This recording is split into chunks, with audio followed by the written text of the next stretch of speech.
अस्सलाम वालेकुम नाजरीन, आप देख रहे हैं INN चैनल। मैं हूं शेख अहमद अली। इस न्यूज़ बुलेटिन में आइए नजर डालते हैं दिन भर की बड़ी खबरों पर।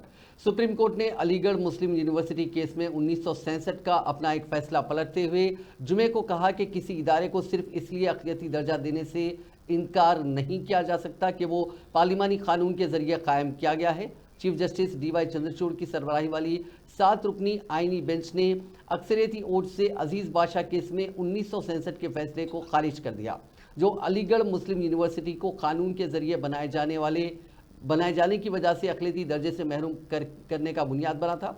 बेंच ने कहा कि अक़लियती इदारा अक़लियत के जरिए कायम किया जा सकता है, लेकिन ज़रूरी नहीं कि उसे अक़लियती अरकान के ज़ेर इंतज़ाम किया जाए। चीफ जस्टिस ने अपनी और justice Sanjeev Khanna, justice JB Pardiwala और जस्टिस मनोज मिश्रा की तरफ से अक्सरियती फैसला सुनाया। तहम जस्टिस सूर्यकांत, जस्टिस दीपांकर दत्ता और जस्टिस सतीश चंद्र शर्मा ने अपने अपने इख्तिलाफी फैसले सुनाए। अक्सरियत की बुनियाद पर फैसला सुनाने वाले जस्टिस चंद्रचूड़ ने यह भी कहा कि इदारे का अक़लियती दर्जा कानून के जरिए बनाए जाने की वजह से ख़त्म नहीं होता। अदालत ने अक्सरियती फैसले में कहा कि किसी इदारे को सिर्फ इसलिए अक़लियती दर्जा देने से इनकार नहीं किया जा सकता कि वो पार्लिमानी कानून के जरिए कायम किया गया है। चीफ मिनिस्टर रेवंत रेड्डी ने मूसा नदी को खूबसूरत बनाने के प्रोजेक्ट में रुकावटें हायल करने वाले अफराद को इंतबाह दिया है कि इस प्रोजेक्ट में रुकावटें हायल करने पर बुलडोजर चलाते हुए प्रोजेक्ट को मुकम्मल किया जाएगा। मूसा नदी की सफाई पर आज भुवनगिर जिले में की गई पदयात्रा के बाद अवामी जलसे से खिताब करते हुए चीफ मिनिस्टर ने कहा कि उनकी यह पदयात्रा सिर्फ ट्रेलर है, असल फिल्म जनवरी में दिखाई जाएगी। चीफ मिनिस्टर ने कहा कि जनवरी के पहले हफ्ते में नलगुंडा जिले के वाड़ापल्ली से हैदराबाद तक उनकी पदयात्रा रहेगी और चार मीनार के पास लाखों अफराद के साथ एक भारी जलसे आम मुनक्किद किया जाएगा। उन्होंने BRS कायदीन हरीश राव और KT रामाराव को चैलेंज किया कि अगर वो वाकई संजीदा हैं तो मूसा नदी पर पदयात्रा के लिए वक्त और मकाम का तयन करें। वो उनके चैलेंज को कबूल कर रहे हैं।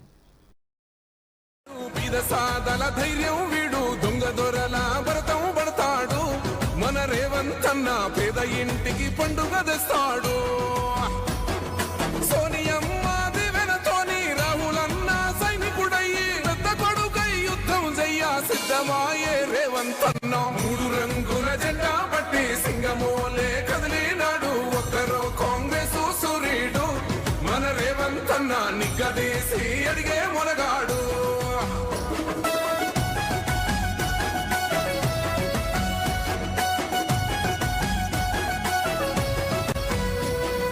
దాడులెన్ని జరిగిన గాని దడువలేదు రేవంతన్న. అంతకంతా ఎత్తుకు ఎదిగాడు.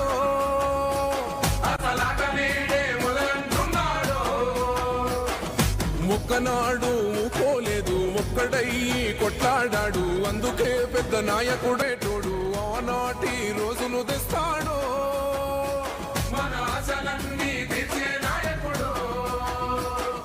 ఇందిరమ్మ రాజ్యం మళ్ళీ రేవంతు వల్లే సాధ్యం. మన వంతుగా గన్నకు తొడుందా, మన ఉద్యమానికి సిద్ధం అయిపోదా.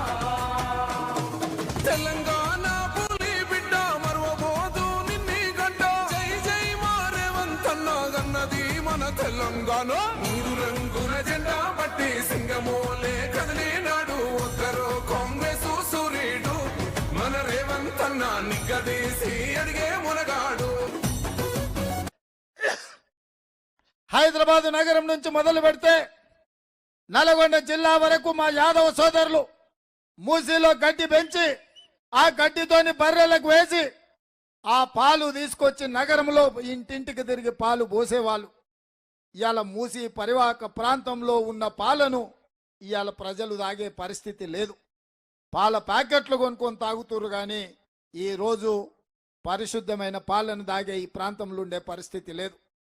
ఒకనాడు రంగారెడ్డి జిల్లా నల్గొండ నుంచి LB నగర్ ప్రాంతం నుంచి వనస్థలిపురం నుంచి హయత్ నగర్ నుంచి RTC బస్సులు ఉదయం నగరానికి వస్తే కూరగాయలతో, పాలకూరతో, పుంటికూరతో, మెంతం కూరతో, కరివేపాకుతో, టమాటాలతో, వంకాయలతో, బుడంకాయలతోని బుట్టలు బుట్టలు, తట్టలు తట్టలు RTC బస్సులో పెట్టుకొచ్చి హైదరాబాద్ నగరంలో కొత్తపేట ఫ్రూట్ మార్కెట్లో, మలక్పేట ఫ్రూట్ మార్కెట్లో కూరగాయలను అమ్ముకునే వ్యవసాయ సంస్కృతి ఉండే. కానీ మూసి కలుషితమై మూసి నీళ్లతో పండించిన కూరగాయలు కొనే దిక్కు లేక పెట్టుబడి నష్టపోయి ఈ రోజు కూరగాయలు పండించే రైతులు వ్యవసాయమే మానేసుకొని ఇవాళ వాళ్ళ భూములను తెగనమ్ముకునే పరిస్థితి వచ్చింది. ఇవాళ ముదిరాజులు చేపలు పట్టే వృత్తిని మానేసి వలసలు పోయే పరిస్థితి వచ్చింది. అందుకే మిత్రులారా, ఇవాళ ఈ పరిస్థితులు చూసిన పాదయాత్ర సందర్భంగా ఎంతో మందితో మాట్లాడినా, ఆ తర్వాత సైంటిస్టులు రాసిన వ్యాసంగాలు చూసిన, ఎంతో మందితో చర్చించిన, వాళ్ళని అడిగిన, నా నల్గొండ సోదరులు నా రంగారెడ్డి బిడ్డల్ని కాపాడుకోవాలంటే నేను చేయాల్సింది ఏంటి అని నేను వాళ్ళని అడిగిన. వాళ్ళు ఒకే ఒక్క మాట చెప్పిండ్రు, చరిత్రలో ఎప్పుడో ఒక్కడికి ఒక అవకాశం వస్తుంది. ఇవాళ నీకు యుక్త వయసులో, చిన్న వయసులోనే తెలంగాణ రాష్ట్రానికి ముఖ్యమంత్రి వైనవు. ఇవాళ దేవుడు నీకు ఒక అవకాశం ఇచ్చిండు. అనంతగిరి కొండల్లో పుట్టిన మూసీ నదిని तेलंगाना के चीफ मिनिस्टर रेवंत रेड्डी के यादगिरी गुट्टा मंदिर के दौरे के दौरान कांग्रेस कायदीन और पुलिस के माबीन कशीदगी पैदा हो गई। वाकया उस वक्त पेश आया जब कांग्रेस कारकुन ने रेवंत रेड्डी के साथ मंदिर में जाने की कोशिश की, लेकिन पुलिस ने उनके दाखिले को रोक दिया, जिसकी वजह से कांग्रेस कारकुनों और पुलिस के माबीन तसादुम हुआ। इस हंगामा आराई के बावजूद रेवंत रेड्डी मरकजी मंदिर में दाखिल हुए। वहां पहुंचने पर मंदिर के पुजारियों ने रिवायती एजाजात के साथ उनका इस्तकबाल किया, जिसमें पूर्ण कुंभम से इस्तकबालिया शामिल था। रेवंत रेड्डी ने विष्णु पुष्करिणी का दौरा किया, जहां उन्होंने मुकद्दस पानी से दुआ की और रिवायती लिबास में मलबूस होकर अपने दौरे की तैयारी के बाद उन्होंने यादगिरी गुट्टा मंदिर के तरक्याती मंसूबों पर नजरसानी के लिए यादगिरी गुट्टा टेम्पल डेवलपमेंट अथॉरिटी के ओहदेदारों के साथ इजलास मुनक्किद किया। इस मौके पर रियासती वज़रा भी उनके साथ शामिल थे।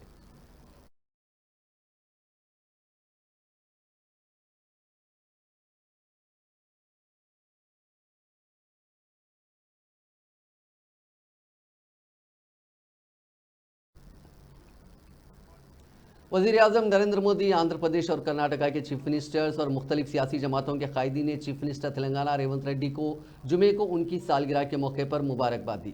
वज़ीर-ए-आज़म ने सोशल मीडिया के प्लेटफॉर्म एक्स पर एक पोस्ट करते हुए रेवंत रेड्डी को उनकी सालगिरह की मुबारकबाद दी और उनकी तवील उम्र और सेहतमंद जिंदगी के लिए प्रार्थना की। Chief minister Andhra Pradesh N Chandrababu Naidu ने भी आंध्र प्रदेश के अपने हम मनसब को मुबारक दी। तेलुगु देशम पार्टी के लीडर ने एक्स पर कहा कि वो रेवंत रेड्डी की बेहतर सेहत और तवील जिंदगी के लिए दुआगो हैं। वहीं बीआरएस पार्टी के कारगुजार सदर केटी रामाराव ने भी रेवंत रेड्डी को सालगिरह की मुबारकबाद दी। वज़ीर आला तेलंगाना रेवंत रेड्डी की सालगिरह के मौके पर कांग्रेस के हेडक्वार्टर्स गांधी भवन में शानदार जश्न मनाया गया। इस मौके पर कायदीन ने केक काटा और जश्न में हिस्सा लिया।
हैदराबाद के अफजलगंज में तेलंगाना के चीफ मिनिस्टर रेवंत रेड्डी की सालगिरह की मुनासिबत से एक तकरीब मुनक्किद की गई, जिसका अहतमाम सीनियर लीडर ओगी श्रीधर कुर्मा ने किया। हैदराबाद डीसीसी के सदर वलीउल्लाह समीर भी इस जश्न में शामिल हुए और केक काटा। इसके अलावा उस्मानिया अस्पताल के मरीजों में ब्रेड और फल भी तकसीम किए गए।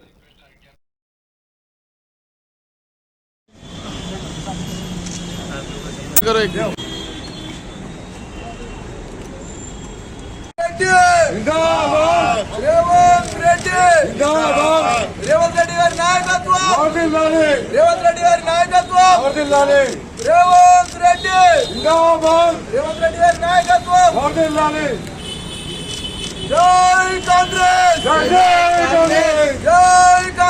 जय कांग्रेस। हमारे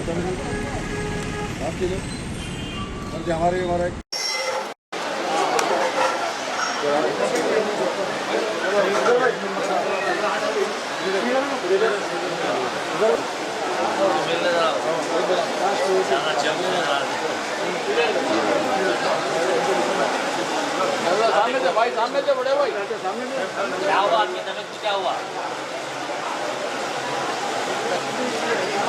ज़्यादा सस्ता भाई, यहाँ से कर रहे क्या हुआ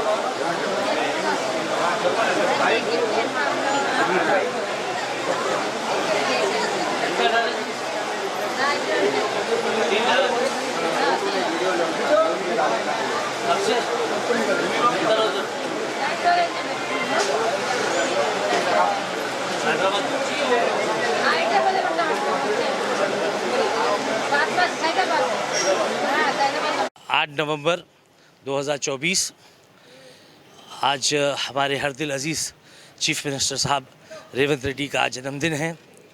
तो इसी की खुशी में आज हम यहाँ हैदराबाद माइनॉरिटी के सकज कुछ लीडर्स और यूथ के लीडर्स के साथ, जैसे हमारे सीनियर लीडर अफजलुद्दीन साहब जो कांग्रेस पार्टी के जनरल सेक्रेटरी हैं, और एक काफ़ी सीनियर लीडर हैं हैदराबाद से हमारे श्रीधर बाबू जो हैदराबाद के वाइस प्रेसिडेंट भी रह चुके हैं और यहाँ से हैदराबाद के वाइस प्रेसिडेंट हैं भी।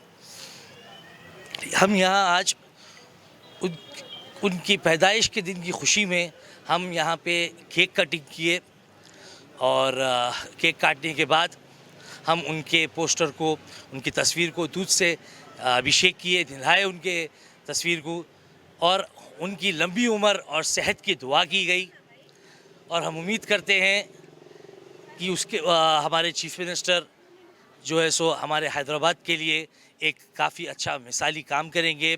जिस तरह उन्होंने हैदराबाद की खूबसूरती और हैदराबाद के मर्तबे को बढ़ाने के लिए मूसी रिवर प्रोजेक्ट लाया है, उसी तरह जिस तरह उन्होंने बैठते ही कुर्सी पर एक ऐतिहासिक फ़ैसला लिया मेट्रो रेल का हैदराबाद के पुराने शहर में, उसी तरह हम उनसे उनकी उम्मीद है कि आने वाले वक्त में वो हैदराबाद की बेहतरी के लिए अच्छे से अच्छे फ़ैसले लेंगे।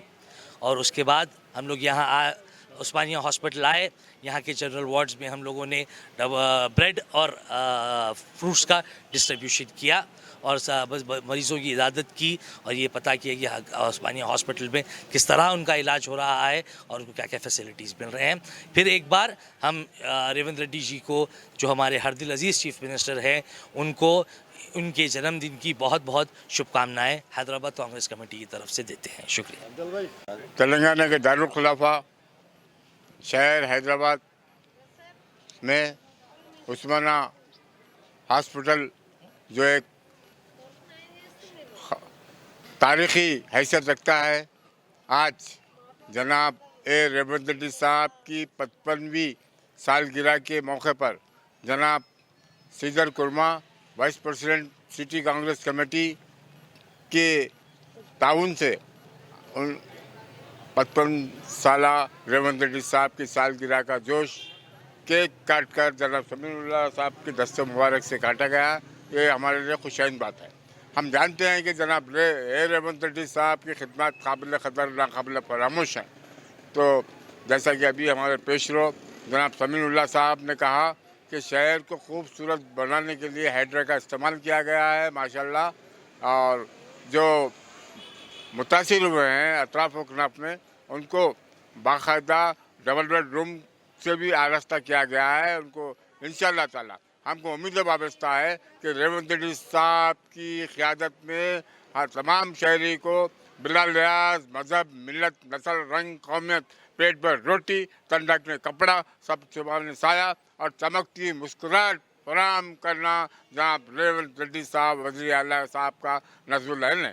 इसी पेश नज़र हमारे सिटी कांग्रेस कमेटी के सदर जनाब समीर वलीउल्लाह साहब, मल्लिकार्जुन खड़गे, सोनिया गांधी, राहुल गांधी, प्रियंका गांधी की क़यादत को तस्लीम करते हुए शब रोज़ यहाँ शहर हैदराबाद में बहुत तारीख़ी कारनामा अंजाम दे रहे हैं और सैकड़ों कांग्रेस के कुल बनाकर एक अच्छी और यादगार मिसाल कायम कर रहे हैं। हमको समीर वल्ला साहब से मुझे वाबस्ता है कि वो माशाल्लाह फिर एक मरतबा कांग्रेस को इस्तेकाम बख्शेंगे।